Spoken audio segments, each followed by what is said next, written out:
And let's talk about what can we expect, particularly from Rolex this year. We'll talk about some other brands, but guys, what can we expect from Rolex?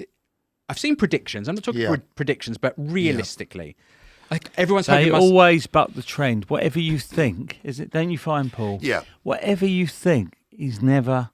They just do their own thing, and you got to remember, these guys are planning years. I mean, they're probably working now on like 2024. Yeah.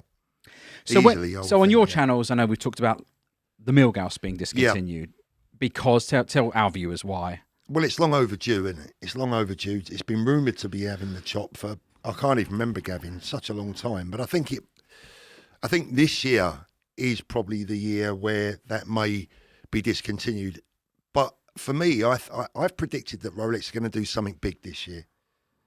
And when I say something big, I mean something unusual, something that's really left field, out of the box. What, make nice boxes for their watches? Make nice boxes for their watches. I mean, that would be a simple improvement. The other thing, look, we've discussed this at length, customisation, that you could have a different bezel. I don't think they'll do that. No. But I have seen watches on Instagram that come through and you can literally swipe and customise. And I mean, obviously not Rolex, but well, look, you've got Pro Hunter. There's a few brands who do things. They're too conservative for that. I think that their outlook is too conservative, and I don't blame them for that either. But I just feel that this year we're going to get something completely left field from. I've spoken with a lot of people, and we mentioned this. You know what I'd love to see, and so would everyone. Go on.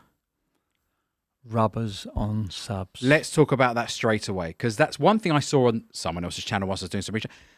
It strikes me as almost obvious. It's no cost option. It's free. I mean, you can buy rubber beads and other things. Now, a Submariner is obviously a diver's watch. Rubber, metal, rubber, Oyster Flex. Why is it they haven't done it already, though? No. And why is it only on precious metals? Why is it only on the gold? Because they're making that you got to spend 20 grand to get an Oyster Flex. What, to get a rubber strap? Yes. Like on a Yachtmaster, on the Daytonas, you got to go and spend that level. And the same with white gold, the white gold Daytona. Yeah. In order to have coloured dials. Like the steel, as we know, you've only got black and white. Yeah. You want a blue, you want a green, you want something a little bit out there. Yeah. You've got to buy a white gold model. Yeah, I think with all the watch manufacturers as well, Gav, what they do is it's like that, what do they call it? Target marketing or whatever. You know, it's where they never quite hit the bullseye. Every year they move a little bit closer or a little bit to the left, a little bit to the right, but they never quite hit the bullseye. Yeah. I think that's what they're doing. I think ultimately they will introduce these. We just got to be patient and wait. James, can you pop up the picture, please, of Sir Ben Ainsley on the screen for me? So here's a picture I saw whilst I was doing a little bit of reading for the shows. That's Sir Ben Ainsley, and he's wearing you must have good eyes. A prototype. Well, bring up the next picture, James. He's wearing a prototype titanium Rolex Yachtmaster, and lots of other watch brands make watches in titanium. There it is, and could Rolex roll out titanium models? What year is that, Gavin? When year? Was that? Last year.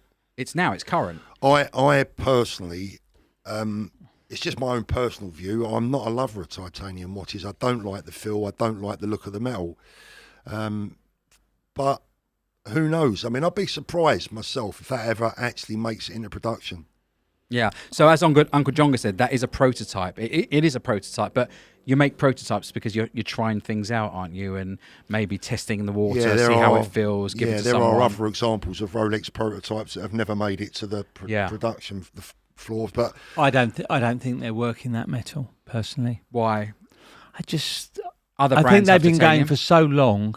They're not someone who brings out. They're not very adventurous, like you say. They're very conservative. It's a very difficult metal to work with as well. Yeah, Zorgain says it's coming, titanium Rolex. Okay. And Jacob says totally agree with Paul Thorpe. They're too light for my preference.